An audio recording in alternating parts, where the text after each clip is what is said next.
one thing that I can say in an anomaly that I've seen, I know what refraction is. I haven't studied it in depth. One thing that I have noticed flying that has completely blown my mind is the sun rises in the east and sets in the west, and there's been plenty of times where we've been flying eastbound. Late at night we do a lot of red-eye flying where you leave at 10 o'clock at night and then land at 6 in the morning.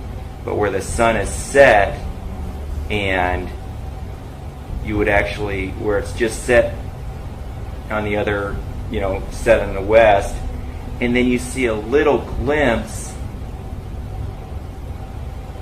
hours later on the east, where I'd ask the other pilot, I'd say, is that the sun rising? Is that a moonrise? And then it would dip back below. But I've seen where my mind was just blown because it didn't make any sense whatsoever.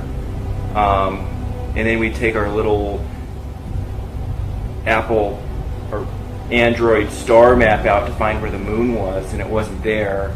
But basically, it looked like the sun was about to rise in front of us in the east when it had just set behind us in the west hours prior.